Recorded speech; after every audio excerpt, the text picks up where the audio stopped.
Good morning, good afternoon, good evening, folks. This is Tottenham on Tour. I'm here with Ben, Bobby, and Ryan, and we are going to chat everything Chelsea v Spurs 2-2. What a shit show. What a fun game to watch if you're a neutral, and if you're a Spurs fan, it was torture, but it was still a great result in the end. Oh, man, too much to talk about, lads. I'll just go around the horn. Ryan, how are you? How are you feeling today, the day after? You chilled out a little bit after that? Recovered nicely. Jesus, yeah, hate that game so much. It is an absolute. Oh, it's worse than the North London derby. I I was hated going to it. say that it is, isn't it? It's worse. Yeah, It's worse than playing Arsenal. I think the rivalry against Chelsea is a bigger rivalry now. Because of the quality of the two teams. I think the games that we played against them are always more intense, more dirty, just more the games. Yeah, it's just a bit more nasty. Yeah, Where the North London derby. I mean, there's still hatred between the fans, but I just think as the overall club, Chelsea, the fans, the players, we just don't like each other. yeah. Nothing about them we like. We hate everything about them. Everything that's also obviously led into this out of the bridge, everything. So yeah, where the North London derby is just a little bit. They're just a bunch of A little wanks bit now. more.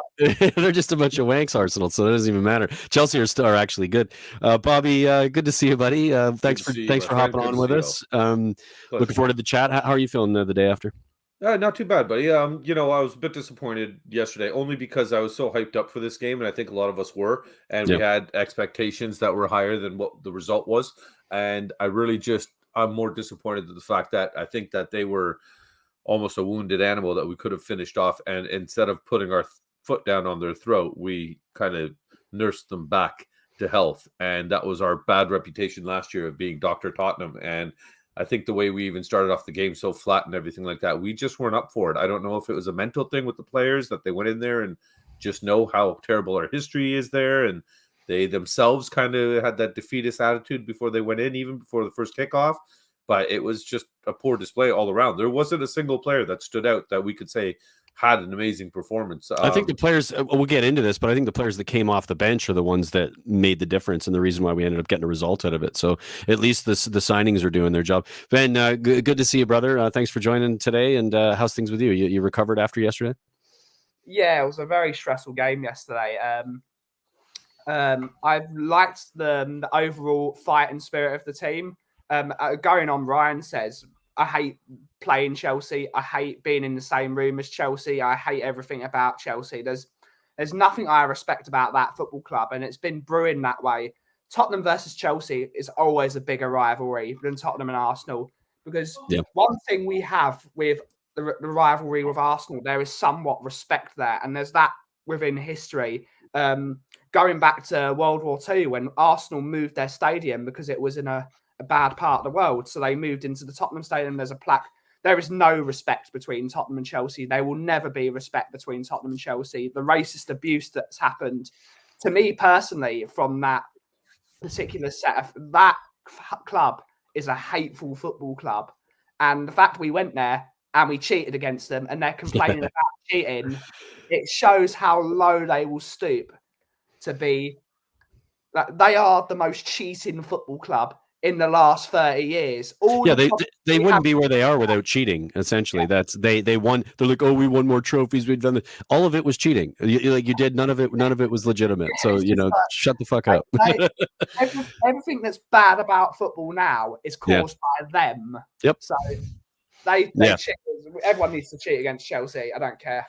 I agree, Ben. I want to get into what Bobby sort of mentioned there to start off this conversation, because I think despite how much we hate the club, and the club is separate from the team that we played against, they were really good in this game. They played, I don't want to admit it, I hate to admit it, at least in the midfield and the defense, and particularly tactically against the way we set up.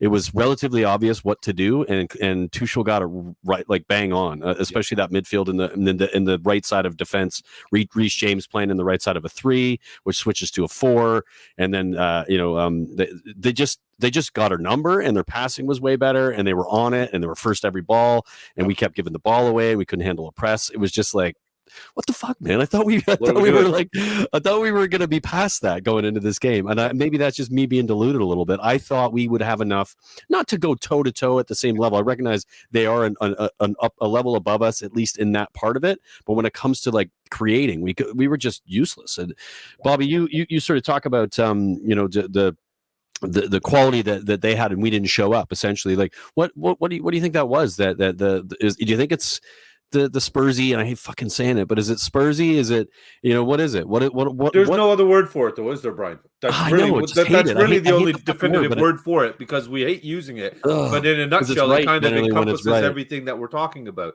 We're talking about the lack of effort, desire, commitment, any kind of show towards the cause, any ability to for us to go in there and be ruthless. All those things get thrown under that Spursy umbrella, and those are all the things that we were lacking. So were we Spursy yesterday? As much as we both hate using that word, and most of the members of this community hate that word, we were, as far as I'm concerned, because again, we had an opportunity that we didn't take. Except we did take it, and we took it, and we got a draw at a ground where we normally don't. Now, having said that, I'm not saying that we didn't play Spursy for most of the game, but what we did show, and I think that this is, has to be said, despite it not being at the level it needs to be at, we recognize that throughout the whole game they were better than us, but we found a way to win in a game where we normally shit the bed, and normally that's 3-0 and we don't even score.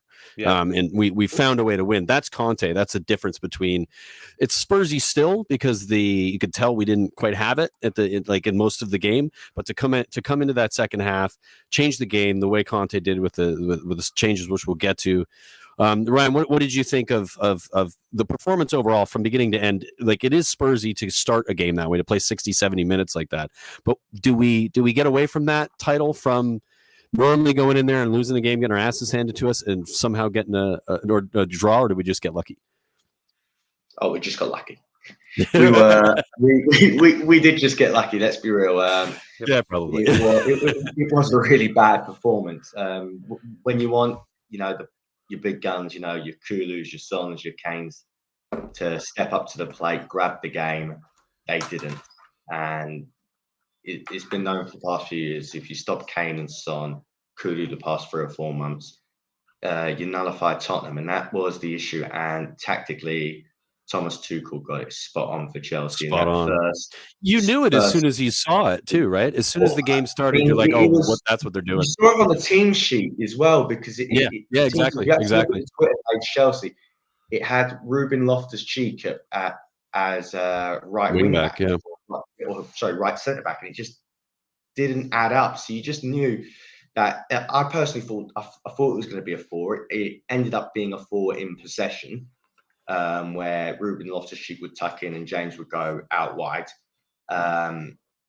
which meant that they had the midfield. They outnumbered our midfield. I had another player in there, essentially, right? And N'Golo Kante, I thought, was man of the match.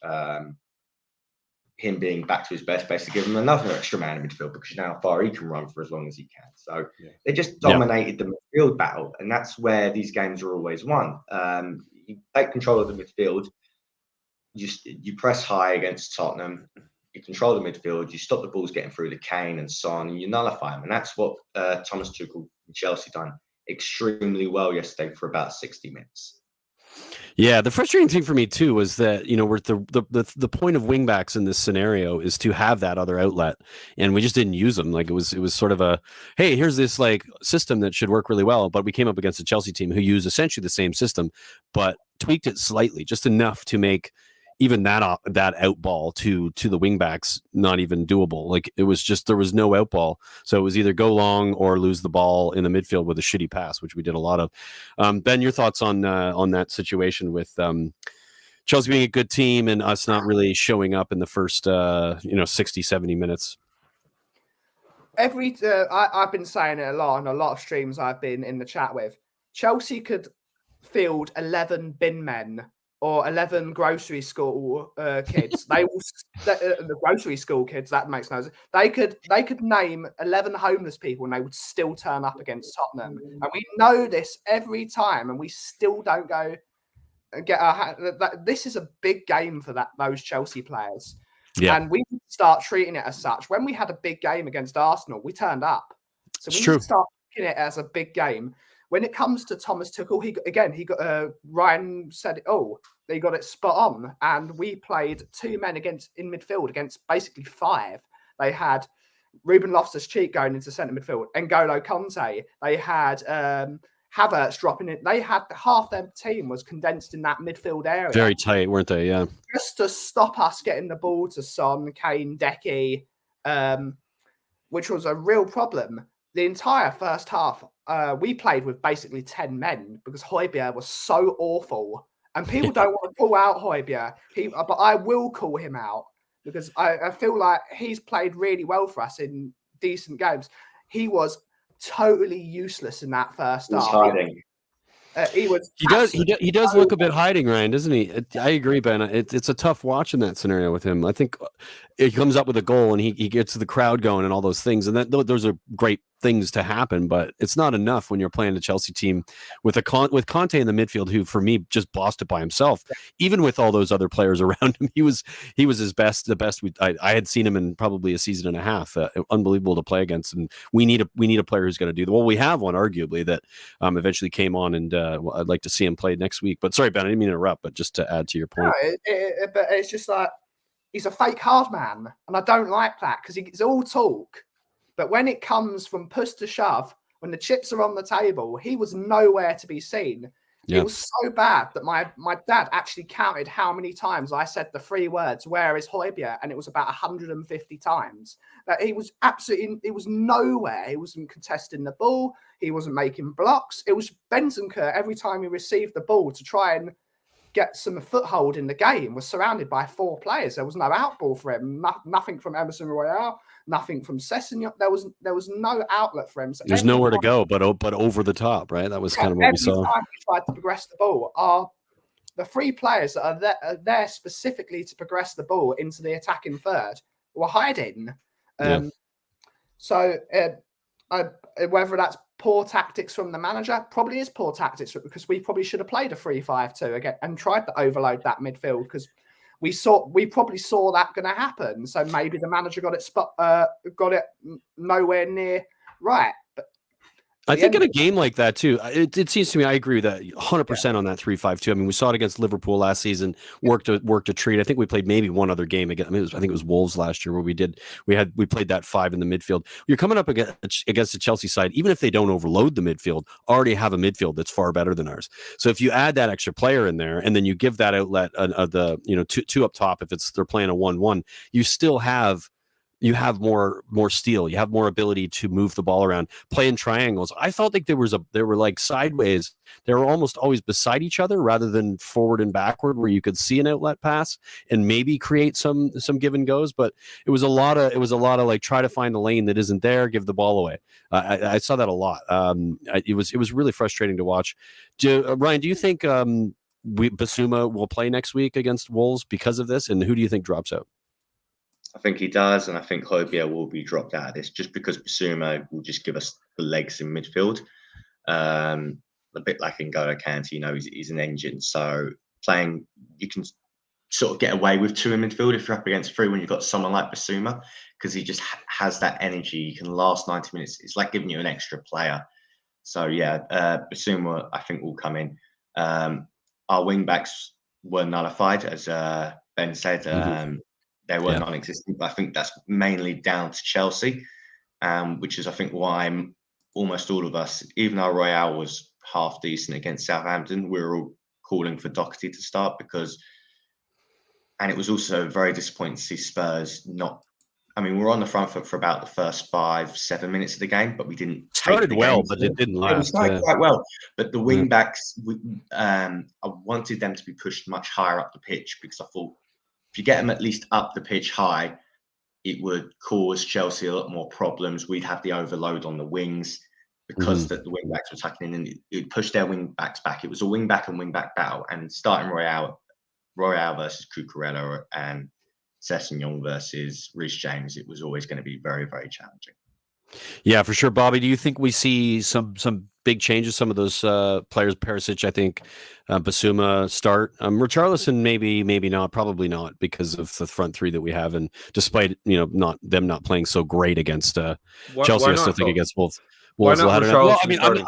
I'm not against it, Bobby. I just I don't think it'll happen. I would be happy to see one of them get dropped because Yeah, maybe that'll wake them up a little bit. yeah. I think it kind of needs to happen, but I would love to see Basuma in that midfield. I want to see Basuma and Bentancur. I don't know why we didn't see it once in preseason. For me, that's the best two that we have currently, unless Skip's fit, and maybe Skip gets in there for Bentancur, depending on who you're playing against and what you want in your midfield. Yesterday, I think Skip would have. I think Skip physically is somebody you miss. I think what you don't get out of Højbjerg when Skip plays, you get both the ability on the ball because he's really smart with his passing and the physicality. And I think with Højbjerg, as much as he has his moments, he just isn't consistent enough in the midfield. But Bob, what's your thoughts on Basuma coming in and maybe even Perisic and we see Perisic, Doherty, and Basuma coming in next game? I'd really like to see it just to see something different.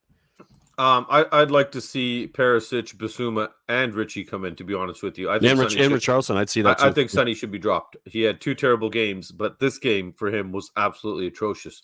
That first goal, he got marked the shit out of the game too. Not only that, but that first goal with Koulibaly, he's the closest man to him, and he's caught ball watching. He doesn't even take a step towards the ball. Yeah, if my 11-year-olds, when I coach little K and I see the kids not make a move towards the ball like that, I lose my shit. And they're 11 years old. These are professional footballers that he didn't move at all. He didn't even lean in the direction. He just stood there and watched the ball go straight to Koulibaly. Royale did the same thing too. The whole volley the ball in. Like, come on. Like, yeah, it's embarrassing. And it's just the way he had those 2 opportunities. One, I think, is 9 out of 10 times Sonny scores. One is a 50-50 one where he put right into the goalie. So again, I think there's something going on with him. What it is, who knows? Mental issues, personal, physical issues. Who knows what's going on behind closed doors? I don't know. But the point being is that we brought in options so that we could now reignite these players when the fire has fizzled out. So if right now Sonny's fire is fizzled out, this is the time to do it. Start Richie, and then we could bring Sonny in, because then we still know that we have both of them are extremely quality players. Sonny obviously a little bit higher rated. So then if he loses his starting spot to me, and he sits there and he's going to fester. He's going to hate it. He's going to hate it. He's going to ache to get on that field. Yeah. And when he gets that opportunity to finally get his ass on that field, I think he's going to come out guns blazing, and we're going to see a Sonny on fire. We're going to see 3 Sonnies all of a sudden introduced. So for I think you could argue alone, Bobby, sorry to interrupt. I think you'd arguably do the same for Harry Kane as well. I mean, Kane got the goal to tie it, but he was also nowhere, and he wasn't being marked nowhere. But he also didn't miss 2 clear cut. He missed 1 clear cut chance that he normally puts away. So I just think I think they're both not up to what we're used to seeing because we've been so spoiled by them. Yeah, and I could see either one of them coming out of the team. And I think if you look at what Tuchel did in that game and marking Sonny, essentially man marking Sonny with Reece James, you watched him follow him around the pitch. Sonny had nothing on the ball. Nothing. He wasn't gonna get to do what he normally does, which is run in behind. He was coming deep. He was getting fouled a lot. It just wasn't. There was no space for him. And then Kane was marked by everybody else. And then all you've got left there at that point is Kulusevski, who was just beaten to the ball often and wasn't the Decky that we've seen. Sorry, we didn't win any first balls. No, I know, beaten to the ball. I think almost the entire everything. 90 minutes we did not get to a ball first. Any player in any I would arguably say that in like 86 minutes that's true, and then that last 10 minutes we got 2 goals, so that was the only 2 times. Free kick which led to the 2 corners. We got the free kick. Yeah. I want to ask you guys quickly, what do you think about let's go from each goal. So the first goal is Højbjerg offside, and should that have stood for you? Ryan, you start. Do you think that we got away with one there, or do you think that for me it's kind of an either, you could go either way with it. It wasn't much of a big deal. I think Bentancur, it's not a foul for a start. He's won the ball. That's true. That was where it started, right? And at the start of the season, this is what I'm not sure if you get Sky Sports, but Jamie Carragher and Gary Neville, they always talk about the start of the season. What the referees give information that they've given to them, and they're trying to again up the level of physicality this season, a bit like last year, but let even more go. So it's almost like if you win the ball, As long as you're not coming through behind, if you're coming through the side, you're okay. And that's exactly what happened. It was a good tackle. That's fine. The offside on Richarlison is 50-50. As the shots taken, I think Mendy has a clear view of the ball. Yeah, they show like an angle with the graphic on the like the post game, and I was kind of like, for me, that's fine. Like he's barely in that triangle that goes out. So as the shot goes through, he's blocked by many other players. Yeah. So I don't know how you can pick and choose which one he's been blocked by. So for me, that's a fair goal.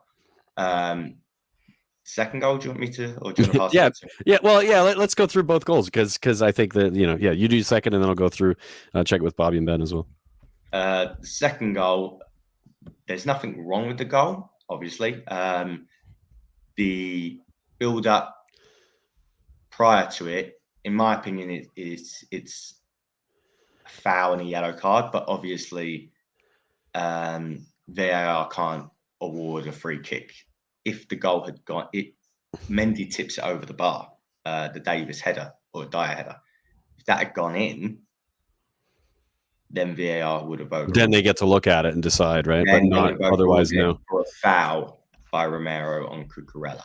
Yeah. Because it hasn't gone in, nothing can happen. Corner comes in, Kane scores 2-2. It's a funny one because obviously everybody's freaking out on the internet about like this. So can you pull hair? Can you pull hair? And of course, it looks bad. I mean, and it looks much worse probably than somebody pulling a shirt. But it isn't much difference when it comes to what effect it has on the player. If you pull on somebody's shirt, you yank them away from the ball, they're not going to be able to do anything. Pull somebody's hair. I mean, it looks worse, and it's arguably physical harm to some extent because it's part of their body. Cucurella just needs to cut his hair for fuck's sakes. Get rid of that mop. Like if you're playing in the game like that, you got a mop like that.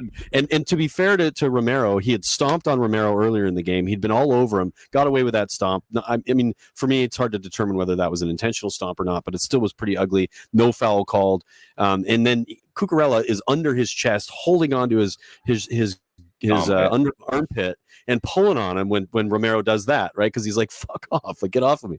So I mean, it's what happens in the box. Like every player does it in the box. You can't pick and choose. You can't. All of a sudden, that one's worse than the other, right? And Bobby, what are your thoughts on both goals? Give us the first one, Bentancur initial.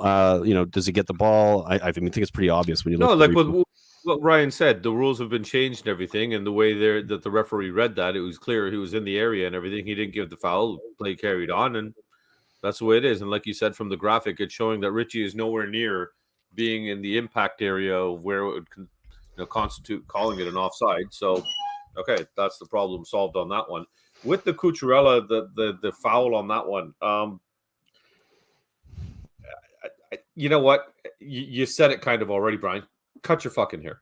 If you're going to complain about players, there was a player. Now, I know a lot of the people that watch this stuff won't know this stuff, but there's players in the NFL, running backs especially, that came into the league. I don't know if you know the name, but Ricky Williams was. I know Ricky Williams. Yeah, of course. Ricky Williams had the long dreadlocks and everything. As soon as he came into the league, second year, he shaved his head. Why? Because he kept complaining that they were, to refs, linesmen, everything, they were pulling his dreadlocks in the tackle. When he would get pulled down, they would pull his dreadlocks. What do you think people are going to do? You're sticking 8 inches out of the back of your helmet. You're giving them a target too quickly as they're getting up, kind of pretend that they didn't see you and just give it a yank. And okay, so the coach got fed up with it. Told him, shave your damn head. Stop bitching about it. So yeah, I mean, arguably that shouldn't be a reason for him to do it, but at the same time, I think the thing if you look at it, Brian, he doesn't reach up and grab a head full of hair. No, his hand looked like it got stuck in it. It looked like his hand, like his hand's out, and could it have potentially got caught in there? Yes, and I say that from experience because little K, and before I just chopped his mop, it was the exact same thing. You could not run your kid hair through that child's hair. If you put your head in his hair, you'd be lucky if you got all 4 or 5 fingers back. Sometimes you'd have to count and make sure they all came back out of there. So sometimes just that minor contact, there was a bit, and let's face it, that knocks players over nowadays. Yeah, they go down super easy. It didn't look like he went for a barrel. He was like, oh, somebody pulled my hair, and he flies backwards. Yeah. Come on. Ben, your thoughts on the two goals, and should they both have stood? I mean, it's all everybody who is anti-Spurs, which is basically everybody else, which I love. I love that we're back there again to being the most hated club. I'm like, get in there. Yeah. You know, Richarlison's done it, Romero's done it. I'm like, this is what we need. We need this intensity. But Ben, your thoughts on the them whingy pricks who are complaining about two goals that I think should have stood no matter what. So Benton Kerr tackle, it's a contact sport. If you give that as a foul, you've killed football. It's a contact sport. Always has been a contact sport. He barely touches the ankle and he gets the ball. You can see the flick on the ball going towards. You can see it. The referee saw it.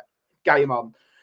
Mendy does have to move his body. You can see his body slightly contorted when he's looking, but still he's got full line of sight. Again, the cone tells all the story. He's not in the cone, so we've been given so many stupid. I know this is whataboutery, but he's not in the cone. It's a goal. The goalkeeper didn't even complain about it. He said, "Yeah, I didn't see it."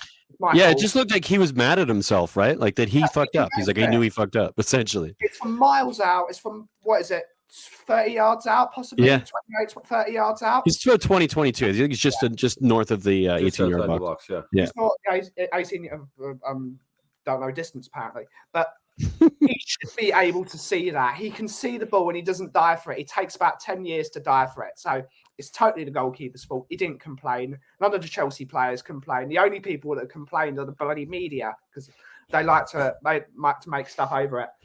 Does take a little deflection off Koulibaly. The guys below me said it all. Romero, when he's in that position, I'm not condoning hair pulling. If he's deliberately grabbed his hair and yanked it, it's a foul at the end of the day. But the way Romero is going, Cucurella is holding him, and Romero has lost balance, and he's trying to grab hold of something. Yeah. Hold up, and his hand has gone into his hair. And he's like, I don't want my fist for your dirty, sweaty hair in 34-degree temperature. Fuck off. And get that shit out of here. Yeah, exactly. Something could have bit him in there. Yeah, it could have been. I know what that's like. I used to have really long curly hair. 6 of one, half a dozen of the other. But I'm happy that we got a goal like this because last year, Harry Kane got a goal against Chelsea at home, and he touched Thiago Silva once, and he fell over like he was shot. Yeah, I remember that. Yeah, it was a shit call. Should have stood. That was terrible. Legit goal taken away from us. So this is just payback. This is payback for not getting that goal last year. If you go down like you've been shot, you're not going to get the decision, and that's what Chelsea players did the entire game, which is brilliant because if they do what they did, which was stamp, kick, go into tackles late. We've now got the players that's like, no, we're going to push back on you. Romero's just going to go all over the park. He will go to war with all 11 Chelsea players if he has to, and he'll probably beat all 11 of them, to be honest, because he's an absolute beast.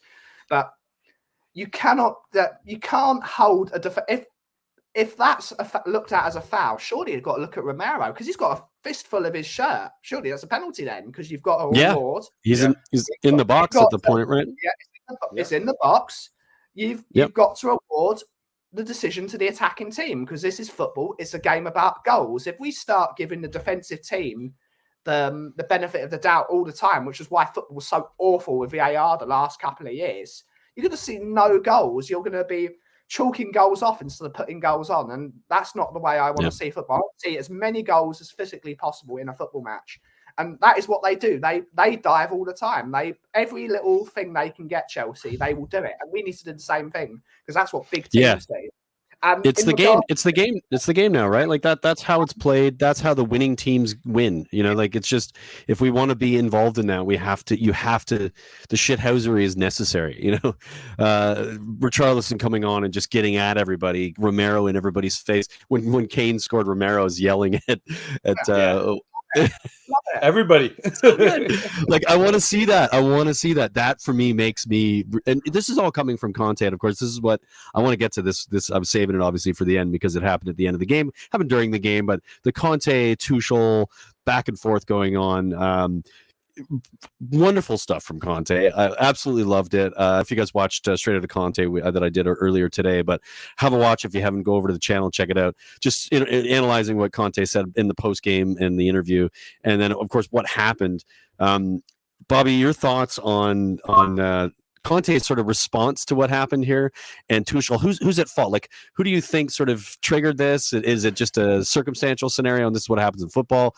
What are your thoughts on how this all went down? Because I mean, this was entertaining as fuck. Even like I was stressed during the whole thing, but because it happened, it was just you couldn't take your eye off it. It was just this is incredible to watch.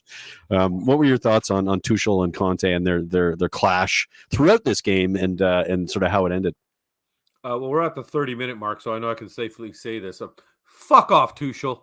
I said fuck in the first 5 minutes, man. Shit, I ruined it. Fuck off. You go and you try to play big man against Conte because you're 3 feet taller than him. You lanky little piece of shit. And when you tried to pull that fucking Conte back in, what did he do to you? And I said this yesterday. It was like looking at Rocky IV with Drago and Rocky there. And our little Italian man said, "Oh, you want to pull on this? Oh, fuck." I love the way he just yanked him right back in and pulled him into his face and said, "What? I'm what, you little bastard." And I'm sure, I don't know what media you get or everything, but I know in one of the media groups I'm in WhatsApp, somebody sent me a picture. It was a picture of Tuchel shaking Eddie Howe's hand. And this is how he's shaking. Oh, and he's going like this, looking the other direction. Yeah. Walking away from him. His body he's a is hypocrite. completely turned. You fucking whiny bitch. That's your excuse to use that. He didn't make eye contact with me when he shook my hand. He was walking to the away fans to show some appreciation. He was also just trying to avoid it. Manager should know. Yeah. Because he recognized like it's a difficult situation. He said in his interview post game, he's like, "Listen, this would have just been better had we both stayed on our benches and not shook hands." But I was going to go over to say something to thank the fans because they were behind the Chelsea dugout, and he was there, and so he shook his hand and kept going. And it was like, "I don't want to talk to you. I want to go, enjoy the away fans." And of course, Tuchel did what a Tuchel did. What a fucking douche canoe that guy is. Absolute. You know what? I can honestly say, and I'm going to say this out loud. And Tuchel, I hope you hear this. I can see why your wife left your ass. You spineless piece of shit. Honestly, man the fuck up. The man didn't look at you, and that's the bullshit excuse you use to turn that situation that's already heated into a more heated situation. That's the example you're setting in football. You're a piece of fucking garbage. Okay? Have a little humility, have a little self-respect, and learn to be a professional. You do the same shit. Don't call the fucking, it's a pot calling the kettle black. You're such a, just looking at him, I honestly, I've never wanted to punch a manager more in my life.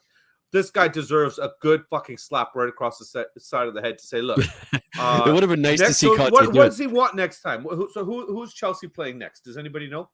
I don't know. Doesn't matter. Bobby, how about your manager to do? Rose petals on the ground and a little chariot to roll you over and say thank you and thank you for coming to play against us. Fuck off. How about the meme? How about the meme though? How about the meme Conte posted on Instagram that later in the evening about him tripping him as he ran by? I don't know if you saw that. Absolutely gold. What was that? Oh, so gold. So it says literally, it shows him running past him, because when he celebrates the goal, the second goal, Reece James scored. It's the picture of Conte with his head down and him running past him. He's like, "Good thing I didn't see you running right there. I would have stuck my foot out and tripped you." Nice. What is Instagram? I was just like, "Oh, Conte, you are Spurs, buddy. So fantastic." I'm sorry, this is Nick. Nick was kind enough to resend it to me. Look. Oh yeah. That's your fucking eye contact, right? Yeah, with a mask on his face and looking the other direction. Fuck off, you hypocrite. Yeah, that's your excuse you try to use. Yeah, it's pretty sad and pathetic. Ben, your thoughts on this altercation? What'd you think? My friend Rez likes to call Tuchel Skeletor because he looks like Skeletor. He does look a bit like Skeletor. But he instigated that entire situation. He was trying to rile up Conte from the very first minute. He thought the guy sent off.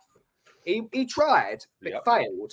Well, eventually he succeeded. But that red card should be rescinded because Conte didn't cause that. He went to show he was the one. They both got them too in the end, but I agree. And they both got charged by the FA or something. Yeah, right? I read that. I think that's over the first. He's gone to shake his hand, and Tuchel was looking for a fight. So, in my opinion, Conte's should be rescinded, and Tuchel should be because he's literally tried to cause a fight. It's like it's a derby at the end of the day. We want a bit of handbags, a bit of this, a bit of that. But he tried to show some class as a competitor, and he spat in his face. Basically, he showed no respect to his fellow competitor.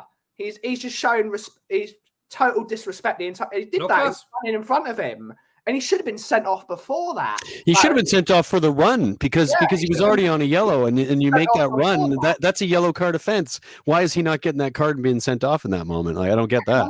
I know you want that. Yeah, Nick's saying the same. Yeah, as soon as you said it, Nick put it in. Yeah. They should have they deliberately did that, as in the referees, to cause a bit more entertainment, which I'm fine with. But they've got to say, all right, Tuchel behaved in this way. Conte did not leave his technical area. He stayed in the what's it called, the vicinity of his technical area. No, but he didn't go halfway up the pitch. I mean, he might have been when the equaliser happened, he jumped halfway down the tunnel.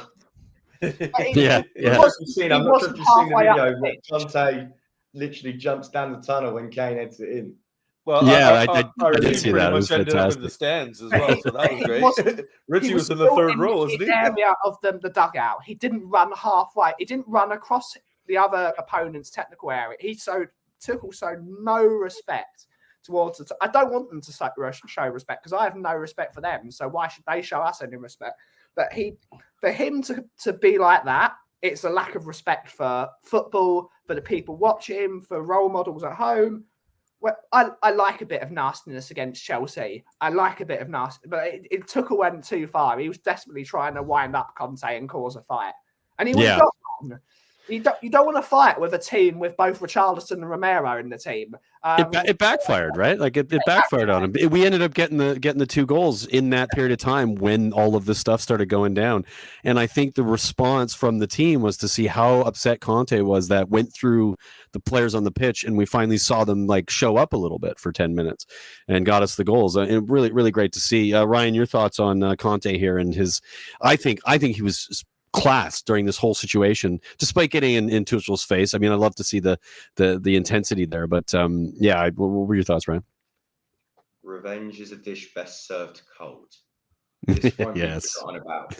Wait for the return fixture and you'll see. I can't wait. February 23rd, right? I think they come to the. No, he showed that most Italians generally do have that touch of class. You look at Ranieri, etc. So yes, it didn't surprise me, and Conte is a bit of a nutter as well, which is why it's brilliant. I love the fact that he won the league at Chelsea, 93 points, and he wrecked his legacy there just for a point at Stamford Bridge with Spurs. So good. Couldn't put it any better than that, right? That's fantastic. Everyone loves him now. If you go on to all the highlight videos, every single fan of every club has said, I hate Tottenham, but I love this guy because he what he does, he's there fighting for the team as well. He's not like another manager who will sit on his ass the entire game, twiddling with his thumbs or playing with his phone. Conte is there for the fight. He's there for the war. And that translates to the players. So that I want to fight for this guy because he's going to fight for me. And he's your general. He's like, he's utterly brilliant. And everyone loves him. I think even Chelsea fans love him in some sort of a way because they absolutely do. I mean, they hate to love him, but they love him. It's pretty funny. Chelsea Rory, I don't know if you guys have seen Rory on Kickoff and stuff. He's on everything. He has said like he's like, I can't stand that he's at Spurs, but it makes Spurs a much better team, and I love that man. I'll never stop loving that man. So it is ingrained in them that they love him, and it's entertainment. I mean, this was like for the second game of the season, one of the most fun games, despite being stressed out the entire time I've watched in a long time. Just absolutely loved it. The intensity, the back and forth, the everything being controversial.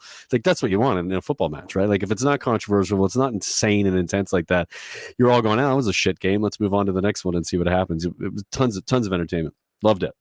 Can I just say on the retrospective charge, I believe Conte and Tuchel, I think it was the first altercation when we got the first equaliser when they went to blows in. I think that's what the charge is for. I don't think it's for the aftermath of full time. Is it? Okay, that's good to know. I wasn't sure about that if how that was working because they both were on a yellow previously or like earlier in the game, right? Like if I'm not mistaken, they both. That's where they got their yellows for. When they that was the yellow, and then so that's where they ended up getting the ban or whatever.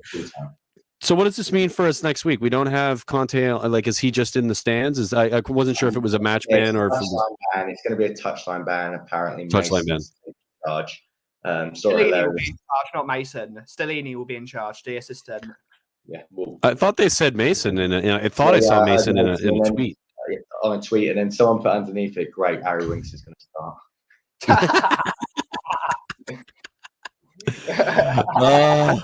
I'm not going to lie. I'm not going to lie. I mean, you said the 3-5-2 in this game.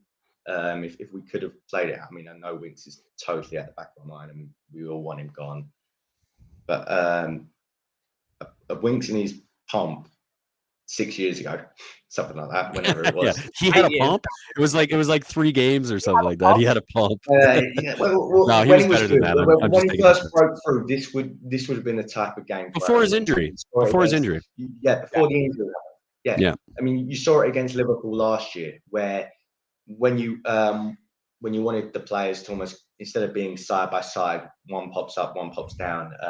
Winks wouldn't have hidden that kind of situation. You saw it against Liverpool, where he would come up short for the ball, later pass off, and he would have done those quick interchanges. So that's obviously, that's Winks. You know what I'd like to see, Ryan, in that case, and if we're going to play 5 in the midfield and we need goals, why not put Kane as the 10 in that top of a 3 and have Richarlison and Kulusevski and Sonny in the same team? You could play all 4 of them. I mean, kind of did that for about 5 minutes. But then you lose a centre back, and it's a back 4. Yeah, which is fine sometimes. If you're playing Wolves, fucking play it. Go at them. Like let's attack. I've got a different. I would. I don't like the word drop because this isn't a drop in. I want to see Sonny, Kane, and Richarlison against Wolves for one specific reason. They're going to play a low block against us, which means we might not need a clever pass. We're going to need someone that's going to be in their faces. And yeah, that's a good shout. We're going to need someone that's going to move those centre backs about. And I think Kulusevski is going to be too predictable, because if they're going to be playing, I think the Wolves now under Bruno Lage are still playing 4-2-3-1, but they still play a very solid, pragmatic defensive unit. So instead of playing Decky that always comes inside, we're going to need someone that's already inside and it's going to come outside and pull one of those centre backs out. Stretch him out a little bit. That's going to create space for Sonny and Kane to get on the ball. So I would happily play Richarlison as a centre, and all 3 of them, Richarlison, Kane, Sonny, and just go at them. They will be playing 2 centre backs. Let's put 3 forwards against them. Let's force them to have to suck those 2 full backs in. And then that could create space for our wing backs. If Perisic is playing, if their back 4 gets really condensed, our wing backs are going to have a great time. Who's on the right, Son or Richie? It doesn't matter. All 3 will interchange. Just let them rotate around. That's why I was thinking about the interchange, and I was just wondering whether. Does that mean Kane gets dropped? I would start Sonny on the left because he's a bit more fluid, with like a bit more pacey. You see at Liverpool before Mane went. How they had Mane, Jota, Salah, Mane, Diaz, Salah always interchange because it's a bit more fluid without a out number 9, which Kane is. So, just wondering, would it be better if it was Kurt? I mean, we saw it on the opening day last year against City when we had Morris, Son, Bergwijn, and they all interchanged. Yeah, I think you could see that. I could see all of that. What I was talking about was what we did against Liverpool was the 3-5-2, is having having wing backs still playing 3 at the back, so you have that solid 3, and then having Kane be in one of those 3 across the middle, but he's in the front of it. It's almost like a diamond in the middle. You've got Bentancur and Basuma with Kane in front of them, and then having the 2 as Richarlison and Son, or Richarlison and Kulusevski. You have like a really good strong midfield, and then Kane, instead of him dropping deep, is almost already deep, and you already have him as an option to get the ball to him, and your wing backs are really putting pressure on their wing backs, and they have to tuck in to try to manage it. The wing backs are almost then playing as wingers. Yeah, they become so far forward that they're not even wing backs; they're just wingers. Yeah, 100%. They become that. I mean, it is what we did against Liverpool. Arguably not.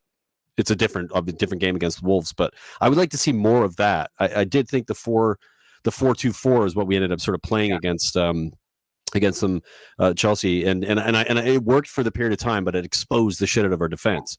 So I thought that's the thing that I don't want to do. I want to keep that 3 at the back, and if the wing backs still have to defend because you're playing against a team like Chelsea, you can still manage that situation where they overload one side, and you saw when Ben Davies was by himself with 2 players on him, and like, oh shit, they're going to score because we've lost that other person on that side that we had when we pushed them into the up top. So I think you can still have Kane on the pitch, but have him play as a 10 a little bit deeper and have him start there rather than starting as a 9 and then dropping deep. But it's, we could talk about the tactics for days if you figure out what to do. Conte's going to do what Conte's going to do. Speaking of tactics, Perisic, is he going to start against Wolves? Bloody well should. He absolutely should. He was on the pitch for 10 minutes and changed the game. He took the game by the. It's like, all right. The 3 boys up front getting totally. Yeah, those corners were ridiculous. Like the first one was awful, but the first one, the one that scored the goal in the box was bang on the money. If we finish our dinner, we would have won that game just with those bloody free kicks. They were so ridiculously good. Yeah, it's so brilliant to have a player that can take a corner now, both feet. So we've now got options, in swingers and out swingers, but does what he wants. When we really needed, this is the reason we bought him as a leadership. When the chips were on the table and we thought we were going to lose, Perisic took the game by the scruff and got us a point in the game. And that is, in American or North American, so it's clutch plays. It was a total clutch play, absolutely on a sixpence, like smaller than a sixpence. It was so right on Kane's head. Didn't have to do anything. All he had to do was direct it, and it's in the back of the net. If we can get a load of corners against Wolves and have Perisic on the pitch, we're going to be scoring 6-7 goals if we keep on. Breaking news. Live breaking news. Well, it's 30 minutes old, but Napoli are now set to sign Tanguy and Ndombele from Tottenham. Loan fee around €1 million. The buy option for €30 million. Spurs have accepted the proposal. Final details being sorted on player side, then it will be done. I love it. I mean, I think this was kind of going across the bow during the weekend. We saw, I think, Lo Celso and Valencia's. Is it Valencia? Is that where he's going? Villarreal. Sorry, right, Villarreal. So I think those are both going to happen this week. That is going to free up a ton of money. The Celso's done. It's done. Yeah. Well, it hasn't been announced by the club. I always wait for the official announcement. It's basically done. Did the club announce it? Yeah, this time yesterday. Oh, I must have missed it. I was hungover. Sorry about that.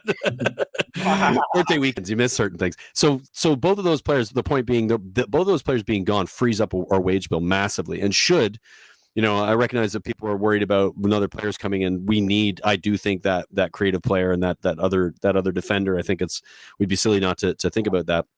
The freeing up that wage bill should help quite a bit. I would imagine that's going to push Partici and the powers that be to try to get that player in that we've been looking for. I think the creative midfielder will come before the centre back. I mean, just by looking at. Oh, I agree. I think we need it more. There's no point getting rid of, and we said this in January. When we got rid of Dele, Gil, Lo Celso, and Ndombele, and we didn't bring a so-called number 10 in. Yeah. There's no point getting rid of Ndombele unless, even though they weren't going to be part of the squad, without replacing them of some sort. So yeah. So I think the creative midfielder will come in if we can get Sanchez out. If a fee comes in for Sanchez, which doesn't look likely, but if it does, then that will free up a space for a centre back to come in, and I think that's what we're waiting on. But looking good for potential something to happen this week. Hopefully, I don't want to get into transfer stuff. Well, it's nice to see that they're gone. That is the thing we've been waiting for. A lot of us. The transfer window has been very good. We've got depth in the squad now, and we're getting rid of that deadwood. I still want to see Winks go. Of course, we all want to see Winks go. Whether anybody wants him or not is kind of the problem.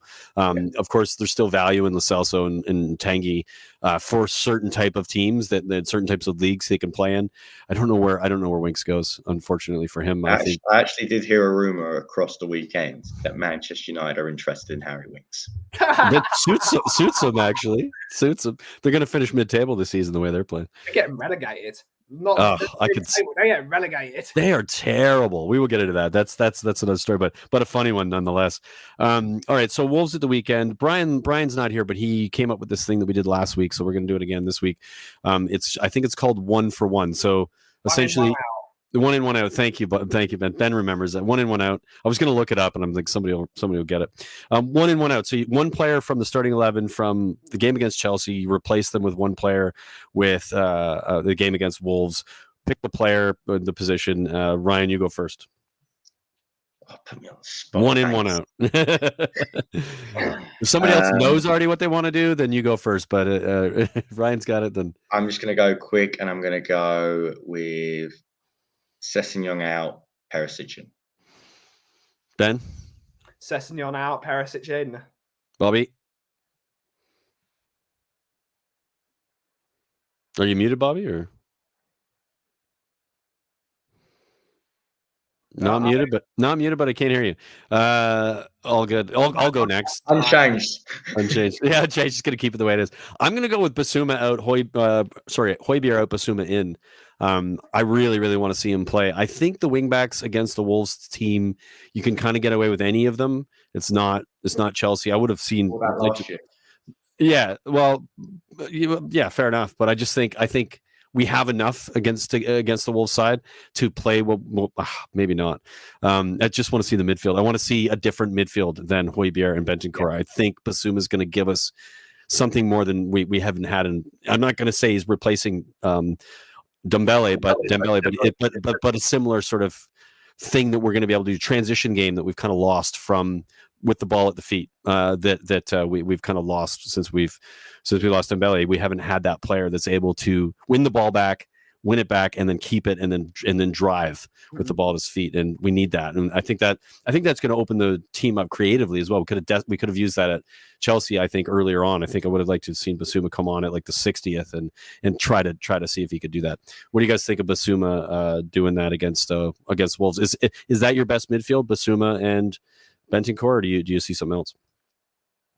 Do you want to go first, Ryan? I don't mind. I'll go first. Fine. Personally, yeah, it's probably our best midfield. Yeah, it just is. We got no one else. Silly question, Brian. Why are you asking silly questions? For me, if we want to progress as a football club into challenging for trophies, Højbjerg, as much as everyone loves him, he's not good enough. In games where you've got the ball, 55-60% of the time, he's not going to be the one that's going to make things happen. He's not quick enough.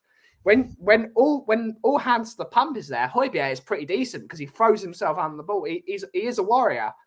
But in a game against the Wolves where they're going to have a really meaty midfield, they've got Ruben Neves, who is a strong midfield, yeah, for sure. He's a really good midfielder.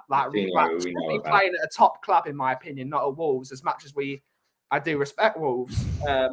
But he should be playing for a top team. So if you want to beat that midfield, you've got to have a man with energy, tenacity, and most importantly, strength. And that's Yves Basuma down to a T. He's gonna muscle Neves off that ball. We cannot let him to get his foot on the ball and start dictating passes. Wolves have lost their leader, which is Connor Cody. They've lost their leader. Big loss, I think, for them. It's a strange one. Yeah, massive loss. He wanted to go home. He wanted to go back to Liverpool in the area, and he's at Everton, but he wants to go back to his home, Liverpool. Right. I understand that, but we can really take advantage of that because they don't really seem to have a leader in their team now. So if we bring on Basuma, we can tear a hole in the middle of their midfield just with pure knocking the door down, and that's what we need to do. So we're going to have the ball against Wolves, I think, a lot. So bring on Basuma. I'd like to change my. You're switching it up, Ryan. I will go use Basuma in for Højbjerg, and I'll keep Sess in for one reason. I don't think those 33-year-old legs of Ivan Perisic will be able to keep up with Adama Traore. That's a fair point. That's a very fair point. Is Traore back at Yes, he is. Yeah, he's back at Wolves. He went back. Yeah, he was only alone. He was alone, wasn't it, to Barca? Yeah. Bobby, are you with us again, mate? No, we've lost your. Unplug your mic and plug it back in. Just Yeah, I think you tried it. Well, you know what, Bobby, it's been a pleasure to have you. We're gonna call it now anyway, so your timing of failing is fine. What about this one? If I Well, go this there we way? go. Yay! We can No, hear you for that one. I just switched it to the webcam mic. I don't know what the hell is wrong with this one. So Okay. I unplugged it. Everything. I Must have tried. just died on you. We'll fix it. We'll fix it, Bobby, post game. But so the question was, and then we'll finish with Sorry, this. yeah, I remember the question. Okay, good. For me, it was Richie and for Sonny was Richie and the for one Sonny. change. Wow. Yeah, Okay. that was the change I'd like to see made on that side, just to freshen and show players that your place is not cemented. Yeah, I Regardless think that's of smart. even if you're I Kane, think that's if you're smart, Bobby. Sonny, I love them to bits. They are a talisman. We've leaned on them for years. Yeah, we would give them a not break. had the success we have had in the last 7-8 years without that combination. 7 years they've been playing together now. That combination has been formidable for us. So not to take anything away from Sonny, I'm not knocking him, but I want to emphasize the point that if we have options, we need to exercise our options. We need to show players that their places are up for grabs. Nobody's place is cemented anymore. The only place that should be cemented is Dyer, and the only reason for that is because we don't have a suitable replacement or suitable challenger to his spot. Other than that, no. Yeah, I like that, Bobby. I think that's spot on. I would like to see it as well. I think, this is 1 in, 1 out, so you don't really get an option to do more than 1 in, 1 out. I would like to see those three, Perisic, Basuma, and Richarlison, all start versus Wolves. Just change. Sorry, somebody picked Basuma? Who picked Basuma? I did. Over who? Over Højbjerg. Yeah, fair enough. Yeah. I think, again, for the same reasons, I want to see something different. I think teams who have watched us for the last 8 months, 9 months with Conte as the manager know exactly what we're going to do with that starting 11, and we played the exact starting 11. So it was easy. It was easy tactically speaking for Tuchel to go, here's what they're going to do with that 11. I'm going to counter it with this, and this is why it's going to work, and it worked to a T. So we need to start being able to start in different places, shift maybe a little bit faster than what Conte did, but certainly change the game with our bench, because we have the ability to do it finally, and it'll be nice to do that. What kind of noise are you making over there, Bobby? It's Big K, who knows I'm on a show and decides to get out of his chair and whack the chair against the table. Damn kids think they own the world. Oh, fine. Yeah. Well, that's a wrap for us anyway. We're about an hour in, and it's time to close it off. Ben, how about you tell everybody a little bit about your store and obviously the new coffee that you've got for sale at your store, because it's the most important thing. You can find us at the Coffee Company, which is my little next generation coffee roastery on YouTube, and you can find us at 8 the Broadway in Woodford. We're trying to do a lot of really fun things. We're building new coffees. We're just trying to be a nice little community hub to come, enjoy your day, get out the stress of the horrible world that we're in, and just be a bit positive of each other, just be nice to each other. So you can find us on there. The new coffee out is, of course, Coffee on Tour, as you can see by my name, which is a collaboration we have done with the boys on Tottenham on Tour as a celebration of me joining the matchday team and being friends with Danny and Brian and Daigle and all the folks in with Ryan as well. And it's just a wonderful coffee that everyone should try. It's really, really tasty. And, of course, you can now find us on the weekends, every other weekend, at the Matchday show, the Matchday vlog, which we're doing with Ryan and Danny. Have fun. We're doing some vlogs, and we're just going to have a nice time and just be Tottenham fans and be a family. That's all that matters to me. Yeah, absolutely love it. Ben, fantastic stuff. And everybody make sure you hop on over to that channel, check it out. It will be in the description. Ryan, as Ben just mentioned, you are part of the Matchday team and part of Tottenham on Tour as well. Looking forward to getting the Matchday. I think we'll probably be the first one will hopefully be next week. We'll get some good content. We'll make sure that we get what's that? Right going. Yeah. Thanks for being here, Ryan. Fantastic stuff. Anything you want to add before you call it? No, it's just always a pleasure to be on. Thank you for having me. And let's just go get the win against Wolves, because that would be Spursy if we end up blowing it against Wolves after Chelsea. Why do you got to say that shit, Ryan? I'm always the pessimist. Pessimist. Bobby K, obviously you are part of this family as well, and the Tottenham on Tour team, and you've obviously started your own channel with the boys who are fantastic, and obviously love being on your channel. But tell everybody where they can find you and what you guys are up to. Well, actually, I was going to say to Ryan quickly, just, hey, so nice to see you after so long, buddy. But after that last comment that he made, I'm not going to end with that. So, yeah, 3 Spurs boys, number 3 Spurs boys, all one word. I think we're like 7 or 8 away from 500 now. So Look at that. Things Look at been that. going pretty good. Kids are Blowing doing up. all right. They took a break this week from off the pitch. That just been a bit too much, and they want to enjoy summer and stuff. So I let them have a day Kids off. being kids. Let them be kids a little bit. Yeah, right? yeah, why not? So then slap them around and make sure they do their job. But that is the Indian way. What? 98%? You're a failure. You're a disgrace. Yeah, so we just got that going on. Kuv and the Kang is on Sunday nights there, 5:30 p.m. We're going to push it back to 5:30 p.m. because you got the show going with Rez and Nick as well there. So much going on at the moment. Everybody's streaming right now as well, so it's kind of like everybody always picks the same times for some reason. But we're just trying to keep space in between everybody. So yeah, we're gonna push it back to 5:30, which is 10:30 p.m. You guys in England, and Brian's giving us a few little things to do with the kids. They've got the little man of the match thing that they just do a 5 or 7 minute video wrap up, and then have you guys come in and vote for who you prefer. Little K's choice of man of the match, or the Big K's choice of the man of the match, and then wrap that up quickly with them. They did that with Daigle again right after the game yesterday. So nice. So just a little. I think it's like 7 minutes or something like that, and gives them a little brotherly competition because Little K won week 1, so he's up 1-0, and he's going to be rubbing it in for a whole week now. So nice. He's got that on him, right? So I appreciate the plug. I appreciate you always including us, Brian, and anytime, buddy. To help out, man. Yeah, Tottenham on Tour has been very good to us, and obviously, the reason we even got started in the first place. So. Get these guys to 5K, man. They're there. We're so close. We're like 110 away now. So smash that like, smash the like, smash the subscribe, smash the bell, all the stuff you need to smash. Thanks everybody for watching.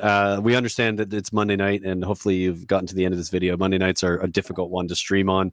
We're doing it because we just need to have content every day, and you'll watch it eventually. You'll watch it while you're falling asleep tonight. But thank you for watching, and we'll be back. I don't know when we'll be back. We'll be back at some point in the next few days. Brian's on a new schedule now, so we're trying to work out what time to do things, but we'll get to it. Thanks everybody for being here. We'll see you next week, next time. Cheers. Have a good one.